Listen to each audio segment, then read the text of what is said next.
가기사는 증시각도기. 안녕하십니까 증시각도기 시청자 여러분, 투자자 여러분, 멋진 토요일 아침 7월 24일 토요일 아침이 밝았습니다.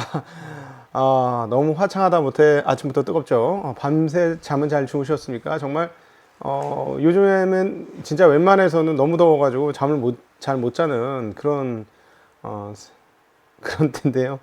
2주만 참읍시다. 2주 안에 끝이 납니다. 50년 가까운 인생을 살면서 15일 이상 무더위가 같진 않더라고요. 자, 잘 참으시고, 그래도 잠을 깊이 못 주무시면 잠이 보약이거든요.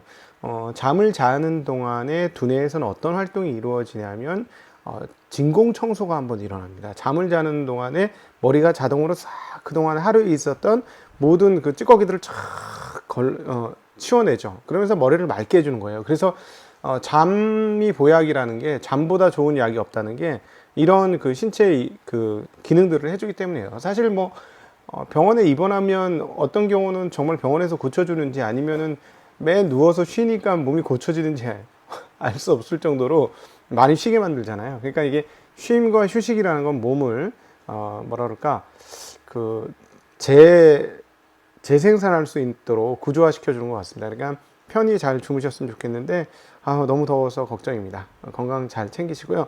여러분들 주식시장, 특별히 미국 시장은 여러분들의 잠을 못 들게 하게 하는 그런 내용은 전혀 없었다는 거, 오히려 흥분해서 잠을 못 자는 분이 있었을지 모르겠지만 3대 지수 사상 최고치. 네, 3대 지수 사상 최고치. S&P 500이 1.01% 올라서 4,418, 그리고 다우는 0.68 올라서 사상 최초로 종가 기준 35,000을 돌파했고요. 나스닥도 1.04%가 올라가면서 14,837, 러셀 2000도 오늘은 0.45% 올랐습니다. 특별히 빅테크 기업들의 상승이 눈에 띄는데요.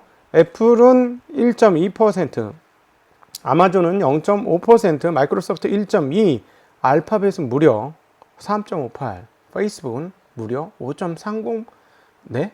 5.30%, 네, 맞습니다. 5.30%나 폭등하는 양상을 보여주었습니다. 이렇게 그 큰 폭으로 페이스북이 많이 올라간 데에는 아무래도 유사한 업체들의 실적 발표가 큰 역할을 했습니다. 트위터, 그다음 스냅, 엄청나게 실적이 많이 올랐습니다. 이 부분에 대해서 조금 이따가 다시 더 말씀드리도록 그렇게 하겠습니다.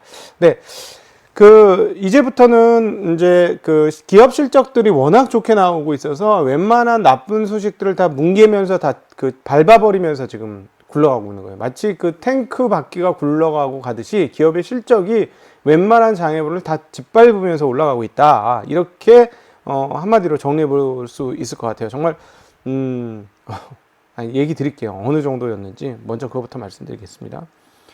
트위터 2분기 실적이 지난해 같은 기간보다 얼마? 74%. 뭐 트위터는 뭐 코로나 영향 받을 리가 없잖아요. 근데 같은 기간보다 매출이 진짜 74% 늘어서 14년 이후로 가장 큰 폭의 매출 증가세를 보여주었고요. 그래서 주당 20센트의 이익을 내었습니다. 전망은 얼마? 7센트. 전망 대비 3배. 이게 말이 됩니까? 이 전망한 사람들이 무색해졌죠. 그만큼 이렇게 매출이 11억 9천만 달러 큰 폭으로 증가했고요. 스냅도 매출이 9억 8,200만 달러, 1년 전 대비 얼마? 116%나 증가했다고 합니다. 더블 더 났어. 근데 분기 손실을 기록하고 있는데요. 3억 2,600만 달러에서 1억 5,200만 달러, 1년 전보다 절반 이상으로 줄었습니다. 그러면서 무려 주가가 23%나 폭등하는 양상 보여주었습니다. 이렇게 실적들이 좋았고, 페이스북은 유사한 업체들의 실적에 의해서 5%나 올라서 다음 주에 이제 실적 발표가 있게 되는데요. 사전에 먼저 좀 오른 그런 경향이 있겠습니다. 빅테크5의 모든 주식들이 이렇게 큰 폭으로 상승을 했기 때문에 지수가 안 올라야 안 오를 수가 없는 그런 상황이었다라고 볼 수 있겠는데요. 어쨌든 최근에 나온 기업 실적들을 보면 발표한 기업들이 거의 8할 이상의 기업 실적이 예상보다도 상당히 좋게 나오고 있어요. 그러면 이제 다음 주도 좋을 거라고 보면 시장도 견조한 흐름들은 가져갈 것이다. 그런데 다음 주에는 무슨 일이 있냐면 FOMC가 있습니다. FOMC 회의가 다음 주 28일, 29일, 그러니까 수, 목인데 한국 시간으로는 목요일에서 금요일, 그 사이에 뭔가 내용이 나오겠죠. 네. 그렇기 때문에 그 다음 주 월요일까지 빅테크들의 실적이 좋아서 그 주가가 뭐 양호한 흐름으로 보여질 것 같고, 그러다가 그 다음부터는 뭐 FOMC 회의를 기다리겠죠. 그래서 눈치 보기 장세로 들어갈 가능성이 상당히 높다, 이렇게 보여지죠. 그러니까 뭐 한 화요일쯤부터는 FOMC 영향권 들어간다, 이렇게 보시면 될 것 같고요. 지금 그다음 지표 발표가 있었는데요. 일부 지표는 사상 최고치가 나왔고, 일부 지표는 사상 최고치에서 떨어져 내리는 양상을 보여주었어요. PMI예요. 중요한 PMI 지표들이 그렇게 됐는데, 그러면 이건 뭐냐면 이전보다는 조금 떨어질 양상, 즉 피크 아웃에 대한 시사점을 조금 주는 대목이죠. 이 부분에 대해서 다시 언급하고 돌아가면서 본론으로 다시 돌아가도록 하겠습니다. PMI IHS 마켓의 7월 구매 제조업입니다. 제조업 PMI, 제조업 구매 관리자 지수, Purchase Management Index, 이거죠. 이 예비치가 63.1이 나오는데 이게 역대 최고치예요. 예상은 61.8이었으니까 예상보다 훨씬 높게 나왔습니다. 그리고 7월 서비스 PMI는 59.8. 근데 전월 얼마였냐? 64.6에서 많이 떨어졌어요. 서비스는 팍 떨어졌지, 서비스. 이게 뭐 델타 변이 때문일 수도 있죠. 델타 변이일 수도 있습니다. 그러니까, 이게 근데 5개월 내 최저로 뚝 떨어졌어요. 기준점은 얼마? 50. PMI 기준점은 50인데 59.8 나왔고, 지난번에 64였으니까 뚝 떨어졌으니까, 이거 좀 그런데, 근데 여기에 또 두 개를 합친, 어떻게 됐을까요? 제조업은 사상 최고치가 나왔지만 서비스는 뚝 떨어졌으니까 합치면 역시 좀 떨어졌겠죠? 합승 PMI 예비치는 59.7로 4개월 만에 최저치가 나왔습니다. 자, 이렇게 되면 피크아웃 논란이 있을 수가 있겠죠. 그리고 또 뭐 7월 서비스업은 조금 영향을 받을 거예요. 자, 지금 코로나 얘기 잠깐 그 델타 변이 상황과 확진자 변화 얘기를 하고 갈게요. 7일 평균 하루 확진자가 4만 명을 넘어서 전주 대비 무려 65%, 4만 5천. 와. 2주 전 대비 3배. 네.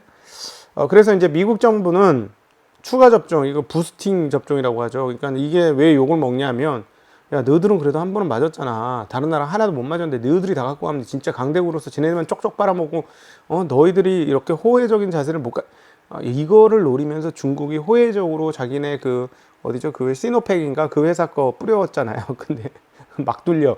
그래가지고, 만약에 이게 안 뚫렸으면 중국이 진짜 신뢰성이 한번 쫙 올라갔을 텐데, 그건 조금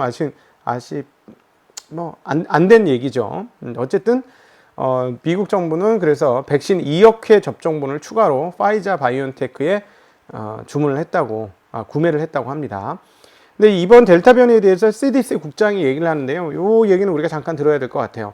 델타 변이는 훨씬 공격적이며 이전 변이보다 훨씬 전파력이 강하다. 이건 알고 있죠, 우리가.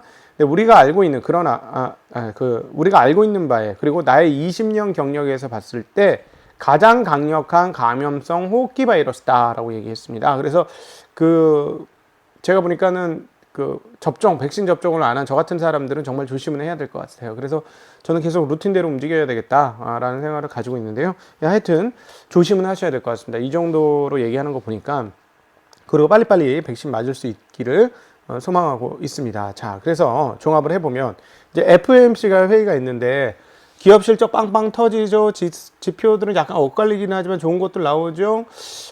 인플레이션 요소는 계속 살아있죠. 자, 그러면 이제 이번에는 드디어 지난달도 우리 이 논의하는 것을 논의하자라고 얘기했잖아요. 테이퍼링에 대해서. 그럼 이번에 논의할 것이냐, 한 달 지났으니까. 그리고 이제 다음 달 잭슨홀 연설부터는 뭔가 논의가 되겠지 하면서 그 다음부터 나오면서 빠르면 10월, 12월 이 얘기가 나왔잖아요. 테이퍼링이. 그럼 테이퍼링 얘기가 나올 것이냐. 그래서 그것 때부터 이제 본격적으로 찬물이 끼얹으면서 사상 최고치에서 다시 밀릴 것이냐. 이것들이 이제 다음 주에 시장에 대한 생각이 되겠는데요. 여기서 이제 저의 내피셜이 섞인 생각들을 한번 정리를 해보겠습니다. 그러니까, 여기에서 이제 코로나가 증시의 부스팅 역할을 한 거야. 코로나 부스팅 백신이 아니라 코로나 자체가 부스팅으로 주식시장에 영향을 미칠 가능성이 매우 높다라는 거 생각해 볼 수 있는데요. 이건 뭐냐면 코로나 변이 바이러스가 이렇게 나온다는 건 전쟁이 끝나지 않았다는 걸 보여주는 거예요. 전쟁이 끝나지 않았다. 앞으로도 언제든지 다시 지금 아시아권에서 제일 잘한다는 이쪽 한국, 대만 뭐 이런 쪽에서도 다시 확진이 되면서 셧다운을 하는 것을 보니까 조심은 해야 되겠다는 생각이 들겠죠. 저쪽 동네에서도. 그런 동네에서. 자, 그러면, 어떻게 될까요? 여기서 공격적으로 긴축으로 들어갈 수 있을까요? 조금 어려울 것 같습니다. 그건 조금 어려울 것 같고. 그렇게 되면은, 이 어떤 상황이냐면, 생각을 해보면, 다 된 밥에 콧밭 때리기죠. 다 된 밥에 콧물 빠뜨리는 거예요. 왜냐하면 여기서 이렇게 부스팅을 하기 위해서 돈을 쏟아붓고 했는데 여기서 갑자기 훅 떨어지게 하면 심리가 여기서 꺾이면 이거 바이러스 때문에 활동성도 꺾일 수 있는데 심리까지 꺾이면 안 되겠죠. 그러니까 어차피 테이퍼링 할 때 하더라도 그냥 급하게 하더라도 사전에 얘기를 주겠다고 했지만 이거 미안해 뻥이었어 이러고 그냥 테이퍼링을 시도하더라도 지금 당장 급하게 얘기를 하면서 이렇게 시장을 누를 이유는 많지는 않을 것 같습니다. 예, 그래서 다음 주에 눈치는 보겠지만 그 눈치 본다고 그게 그렇게 크게 문제가 생길 것이냐 그렇지는 않지 않을까 하는 생각이 듭니다. 그래서 이런 것들이 반영이 되면서 금리가 많이 오르지 않았어요. 금리는 많이 오르지 않았고, 채권은 많이 오르지 않았어요. 그래서 금리는 살짝, 그래서 주간 단위로는 한 12bp 정도, 7월달 들어 12bp 정도 올랐기 때문에 채권 가격은 많이 올랐는데, 12bp가 떨어지면 죄송합니다. 저도 헷갈려요. 금리가 떨어지면 채권 가격이 오른다. 12bp 정도 떨어지면서 10년물 금리가 가격이 조금 상승을 했는데요. 이 흐름들이 그냥 아마 지속이 될 것 같다라고 보여지고 그럼에도 불구하고 조금 다행인 점은 활동성에 대해서 그렇게 떨어질 거냐라는 건데 활동성은 아직은 안 떨어지는 것 같아요. 왜냐하면 유가가 떨어졌다가 다시 제자리 72달러로 온 거 봐서는 40만 배럴 증산하기로 했거든요. 근데 지금 활동성이 좋아지면서 그냥 소비에 대한 전망이 있습니다. 그래서 활동성은 떨어지지 않고 연준은 여기에 대해서 아무 말을 안 하면서 아마 시장이 조금 부스팅하는 그런 흐름들을 유지시켜 줄 것이다. 이런 정도로 정리해 볼 수 있지 않을까 싶습니다. 네, 여러분 주말 너무 더운데 그럼에도 건강히 잘 지내시고요. 저도 운동을 조금 하도록 하겠습니다. 걱정이네요. 이게 참 무섭네요. 집 밖으로 나가면 운동을 꾸준히 했는데 더웠다고 안 나가기 시작하니까 지금 저도 이번 달 들어서 운동을 거의 못해서 그게 조금 문제인데 건강은 모두 잘 챙기시길 빌겠습니다. 주말 행복한 주말 잘 보내시길 바라고요. 이번 주에도 재미난 그 내용의 콘텐츠들이 많이 올라갑니다. 네, 그래서 한번 재미나게 봐주시고 김열매 연구원님이 나와서 드디어 건설업에 대해서 여지가 있다. 뭐 이런 내용들 하시게 될 거고 몇 가지 다양한 참여자들이 저희 증시각도기 TV를 통해서 여러분 만나 뵙도록 하겠습니다. 많이 기대해 주세요. 하루 즐겁게 보내세요. 안녕.